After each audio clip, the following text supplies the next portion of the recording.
This is what I'll do when I don't have friends to play games with. So, sweet.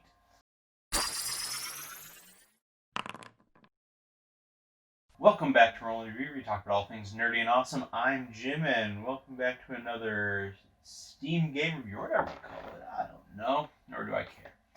So, this time we're going to be talking about a game that was ditched by its parents for its brother, who's just so much cooler than it because it deals with space. Talk about Medieval Engineers. So, what do I mean? It was ditched by its parents in a totally not at all reminiscent way of times my parents forgot me for my older brothers who were cooler. God, that's depressing. Medieval Engineers is a open world sandbox game that actually had some pretty cool ideas behind it. It wanted to do real physics as things collapsed and broke, along with that real physics to create trebuchets and catapults and siege weapons like that, all with a medieval theme to it. And we all had high hopes for the game. Those of us who played the early access could see the good that could come from the game. But in early access, it was a bit rough, as we expected. Unfortunately, what should have been a sign was it was a bit rough 3 years after the game was first released into early access in 2014, and I bought it in 2017, and it was still really buggy. Now, of course, games can go that long in beta, in early access, and still be working towards making a really good game with regular updates and actual care for the game that we can see from the company. But unfortunately, the company never really ponied up on that. So they were always way more interested in making sure that Space Engineers, their other game, which came out a year after Medieval Engineers, was getting all the attention to make sure that was a good game. Which I will say, from a purely businessy standpoint, because Space Engineers has basically always had more concurrent players than Medieval Engineers, it does make sense to put more resources towards that game to make sure that those players are having a good gaming experience in your game. However, they never really communicated well with the people of Medieval Engineers until the very end. So, yeah, we expect the smaller game to have a smaller group working on it at their company. But we paid for a game. We expect it to work. And it's always disappointing, no matter how much you pay for the game, when it just doesn't work and it's broken as crap. So that's the unfortunate thing about how Steam refunds work, though, too, that I bought the game in a time when they were updating the game. And then I played a lot of it through multiple updates, things getting slightly better, but not great. And now at full release, I'm like, well, this is stupid. Why did I pay for this? I can't return it. I can't do anything like that. And I get it. It's like downloaded. I've played hundreds of hours. Yeah, okay. Yeah, I get it. I should have thought about this stuff before. Maybe, within the 2 weeks, or it's like 10 hours or whatever that you can play before. Like 10 hours is nothing in that game because it is so open and so sandboxy that 10 hours later, you're still not sure what the hell is going on. Well, and that was for the early access. Let's talk about what happened a few months ago and the full release of the game. So a few months ago, the end of February, they released one final update and a nice long message saying how they, are happy with where the game is, how they did everything they could to give us the game we deserved, but they were going to stop updating it at all. They were putting it out on full release precisely for the fact that they were going to give their entire team the objective of getting Space Engineers to full release and to port it to the Xbox One. Now, I haven't played Space Engineers, But if they think what they gave us was a playable game, then I would be shocked if they actually are giving Space Engineers players a playable game, because the last update didn't solve any of the issues.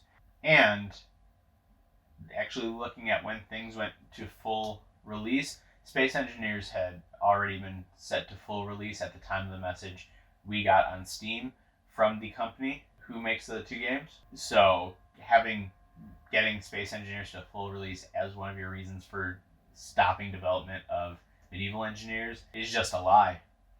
Plain and simple. It's a lie. But outside of that, let's talk about the game. So they had the wonderful idea that since we're on a floating ball, because flat Earth is fucking stupid, and even game designers know it, that there should be different regions, different biomes.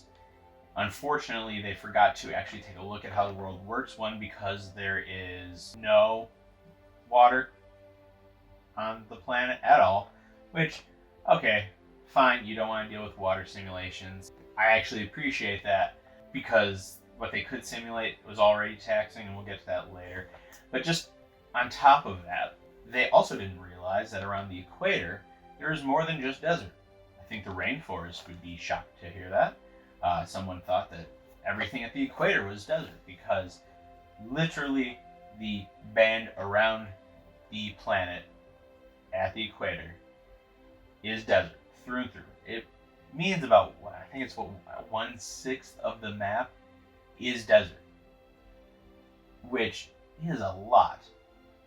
It is a lot of the map. So that was really disappointing, especially because like a lot of the spawns just drop you right in the middle of the desert. So you have like no food, no trees, no nothing. You just have to like run and run and run until you get out of the desert to just find some place to like get some food and start building a little bit of a life for yourself before you actually like have the technology and the opportunities to expand beyond that. And so like all of the biomes are just in these like bands radiating away from the center, and it makes for a really disappointing world along with a very predictable world, which in a sandbox game is boring. And I think that's one of the reasons why Minecraft is so good, because every time you create a new world, it is a new world. You might spawn in a mountain biome, or you might spawn in a desert, or a grasslands, or forest. No, it's all the same. You know exactly where you have to go, where the spot is that you prefer to build, and nothing ever changes. On that, though, the actual building is okay. This is the best I'll give it. So instead of Minecraft, where you are mining the resources and you're just kind of, you craft some things out of them, but you're basically just putting them down in like one meter cubes, and you're building up one little cube at a time. Instead, Medieval Engineers lets you take a bunch of rock that you can have in stockpiles and all of that, and make large blocks. And you set the like, you go into this like actually interesting like building menu that it shows you where it will be, what it'll look like. You put it down, it kind of marks off the area. You take a hammer, you hammer it. If you have the resources on you, it takes from that. If they're in a stockpile close enough, it takes the resources are taken from the stockpile, and you build this thing. But it allows you to build these like big structures in parts, pre-built parts, which is kind of nice. So you don't have to figure out, okay, if I want to do an arch here, what's the actual like block by block I need to build the arch? You just select the block that is the arch, you put it down, and you hammer away, and it builds it for you. So that wasn't that bad. The issue was with the mining, which was required for all of the building. As you destroyed more and more of the world, things tended to slow down. In servers across the game, I was a part of about 4 or 5 in my time playing.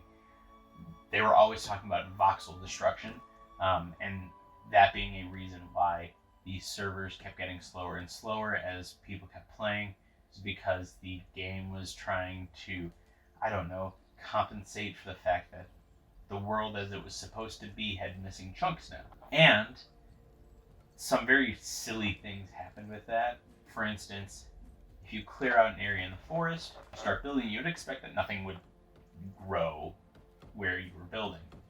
But we would regularly have full-grown trees growing through like the foundations of our buildings.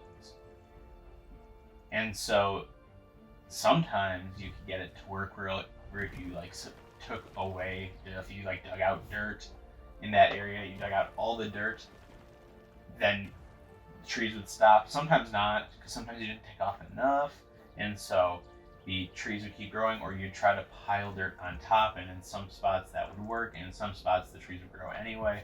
And so there was always this risk of, if I'm building on a mountain that had trees, I can't just clear out the trees and build, because you always thought, well, if I build here, a tree is going to pop up right in the middle of this, which could lead to a whole bunch of crap, including the destruction of your castle. So that moves me to the next point, because this game is so taxing on whatever server or PC you have that if something breaks, the game is unplayable for at least a few minutes. You would never have great frames per second in this game. At no point do I ever think I had 60 frames per second. I think that is just a dream I wish I experienced. Instead, at most you'd have 30, which, okay, this isn't a first-person shooter. It's not terrible. Like I know some PC players will say that that's absolutely horrible. How can you play it 30 frames per second? But this isn't something where you need the quickest reaction times or anything like that. It's like playing Civ. You don't need 60 frames per second to play Civ. It's just not necessary for the game. The game can still look good at 30 frames per second. However, as more than one person got on, those would drop. Even with servers with the best ping, those numbers would drop. And if something broke, the entire server would know, and you'd just see a bunch of messages pop up that is, okay, whose castle is breaking, who fucked up building, because the whole server would slow down to about 5 frames per second, if you're lucky. Could be 2. And it just turned into this way to troll a server, where you could go in there, build straight up some blocks, break the bottom one, and as they're all falling down, the server goes to crap. No one can play, and you can just sit there and laugh at people, which definitely happened. The game was never optimized, and so no matter what, you're going to have slow gameplay, but especially around the physics engine when things are collapsing. Outside of that, there was no reason to play single player. So if you have a really good computer, like, well, I'll just play single player. If the servers are crap, I'll just play single player. There's no purpose of it. Yeah, you can build a castle. Great, you built a castle. But outside of that, the only other things in the game are these mindless NPC bandits that'll just, and they're not even Minecraft enemies that you can hear them, and so maybe you'll get surprised, you'll get hit by one, but you'll hear the sounds of the skeleton or the moan of the zombie or something like that, or the hiss of the creeper and shit yourself. Nope. You just be randomly doing something, and also you get hit, and you'd be looking around trying to find out who did it. But because none of this is optimized, this interaction between the AI and you also causes a slowdown. So as you're trying to quickly move away and find a target, one time a 60 frame per second game would be helpful. Things would slow down, they'd get glitchy, they'd get laggy, and the game would murder you, as you couldn't move and find the enemy fast enough. There was no villagers to trade with, there was nothing special like that. Nope, you literally just have an empty world full of bandits who will sneak up on you and attack you for no particular reason. And not that you know that they're there. So after all of that, what do I think of this game?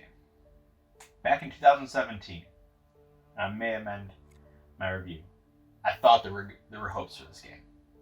The physics engine was cool. If they could get that right without lagging out your computer or the whole entire freaking server, this game would be awesome. If they didn't actually mess up the planet by putting in a desert biome that was 1/6 of the planet, and it might be more than that.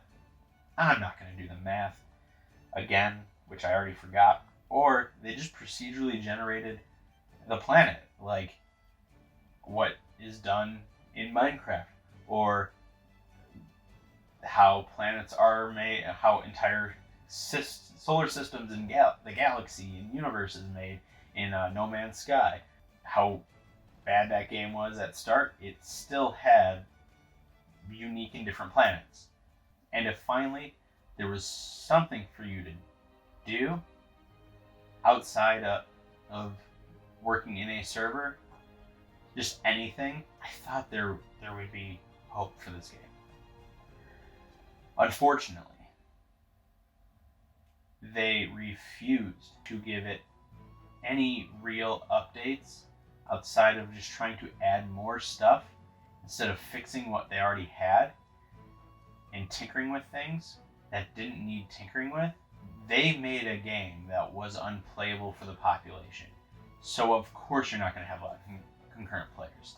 And then they use that as an excuse to drop the game and focus on space engineers, which, dear God, if they're still focusing on space engineers, that is also a 5-year-old game, maybe more. It might be 6 years old. This company has just been working on the same games over and over again. And if they treat space engineers like they treat medieval engineers from the start, it's not going to get much better. So, the game still sucks. And while I had hope to begin with, that hope was misplaced in medieval engineers, unfortunately, because I enjoyed the game with my friends while the game was working all right. If they could have gotten that game to work, not even flawlessly, but really well, me and my friends would still be playing it. We'd still be building castles. We'd be starting our guild again, and we would be doing ridiculous shit as me, Alex, and Peter tend to. But that's not the case, and this I think this is one of my few bad reviews. Out of 10, this game is 3. Plain and simple. It's not really that playable. It's not that fun. It has a few interesting concepts, but to see those concepts through to fulfillment, I hope you're a modder, because that's the only way this game is going to ever get to where it should be, because that's the only way the game will get updated. The company's dropped it. They're putting 0 people on it. It will get no more updates, and the game's done. If you haven't bought it yet, don't. It's a waste of money. Just don't. If you want to make a video yourself about how bad the game is, hit me up. I will family share my Steam account with you, and you can play off mine, because no one should give that company any more money, and I would be weary about giving that company any more money for any other games, including Space Engineers. Alright, I'll see you guys later.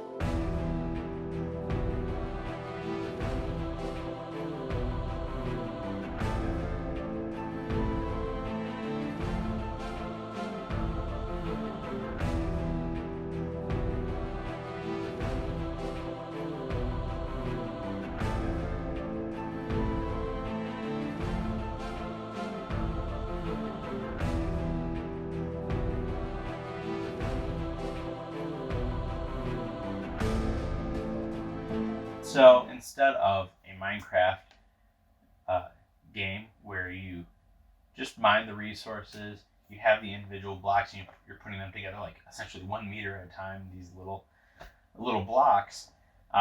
Space Engineers. Fuck. Well, I'm sure Space Engineers works this way too. But I'm not talking about that game.